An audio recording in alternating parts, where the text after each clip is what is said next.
ये क्वेश्चन 4 सितंबर first shift 2020 में JEE main के एग्जाम में पूछा गया था। ये रॉन्ग क्वेश्चन है, लेकिन इस क्वेश्चन को मैंने देखा है कि सब इंस्टीट्यूट्स ने गलत किया है। All national level institutes and all books, yes all. See this is the solution given by Allen and Allen has given this solution. उनका आंसर आया k इक्वल टू 2 और एनटीए वालों ने भी थर्ड चॉइस में 2 ही आंसर दिया था। ये क्वेश्चन ही गलत है, therefore this question cannot be solved. Similarly, this solution is given by resonance. You can see they have also given the answer k equal to 2, but this is wrong. This solution I have taken from the book of Arihant publication. They have also got the answer 2, which is wrong. This solution I have taken from the book of physics वाला. This is also wrong. उनका भी answer k equal to आया है। This solution I have taken from the book of MTG. उनका भी answer वही k equal to आया है। अब मैं इस मिस्टेक को एक्सप्लेन करूंगा। To find the point where this curve cuts y axis, मैं इस पूरी इक्वेशन के अंदर x को 0 पुट करूंगा और y की 2 वैल्यूज निकालने की कोशिश करूंगा। यदि मैं इस पूरी इक्वेशन में x को 0 पुट करता हूं, clearly u is equal to 2x plus 2yi plus i upon x plus y i minus k i. अब मैं u की इस वैल्यू को यहां पे और यहां पे पुट करूंगा और x और y में जो इक्वेशन बनेगी उसमें x को 0 पुट करूंगा और x को 0 पुट करने के बाद y में जो इक्वेशन बनेगी वहां से जो y की वैल्यू मिलेंगी ये उन दो पॉइंटों पे y कोऑर्डिनेट होंगे जहां पे कर्व ने y एक्सिस को कट किया होगा, इस कर्व ने, और उसमें x को 0 पुट करने के बाद u हो जाएगा 2y plus 1 upon y minus k, and now clearly real part of u will become this and imaginary part of u will become 0. Hence this equation will become 2y plus 1 upon y minus k equal to 1.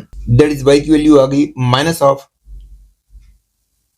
k plus 1, और क्योंकि y की केवल एक value मिली है तो इसका मतलब हो गया ये वाला कर्व y एक्सिस को केवल एक पॉइंट पे कट करेगा। लेकिन बाकी सबने मिस्टेक कहाँ की है? See take the case of Allen. वैसे सबने मिस्टेक सेम की है। पहली बात तो वैसे ही इन्होंने लेंथी वे यूज किया है, उन्होंने इसके अंदर z की value x plus i y रखी और सिंप्लीफाई किया तो हमको ये मिल गया। And according to them real part will become this, imaginary part will become this. तो रियल पार्ट ऑफ u और इमेजिनरी पार्ट ऑफ u को इस इक्वेशन में पुट किया और सिंप्लीफाई किया, they got this. And to find the point where this curve cuts y axis, उन्होंने x को 0 पुट किया, y में क्वालिटी बन गई और इसके रूट्स यदि y1 y2 हैं तो y1 plus y2 will be this, y1 into y2 will be this. ये सब उन्होंने बोला है, या डायरेक्टली भी बोल सकते थे। इस इक्वेशन का क्लियर दिखाई दे रहा है कि इसका एक रूट k है और दूसरा root minus of k plus 1 है।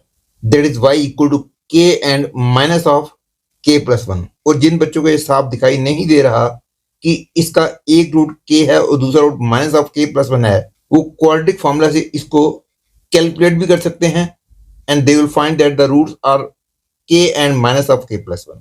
लेकिन इसके दो रूट्स k और माइनस ऑफ k प्लस 1 साफ कैसे दिखाई दे रहे हैं इसकी डिटेल में मैं अभी नहीं जा रहा। मेन बात है इसका एक रूट k है और दूसरा root minus of k plus 1 है। This is the point to be noted. और यहां से मैं ये कह सकता हूं कि ये वाला कर्व y एक्सिस को जहां कट करेगा उनमें से एक पॉइंट 0, k होगा और दूसरा root 0, minus of k plus 1 होगा।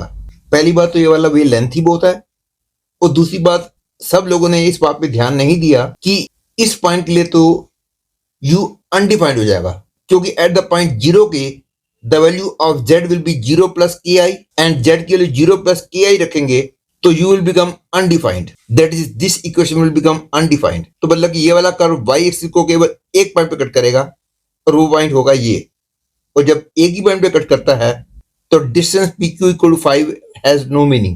Therefore, this question is wrong. That is, this question is wrong.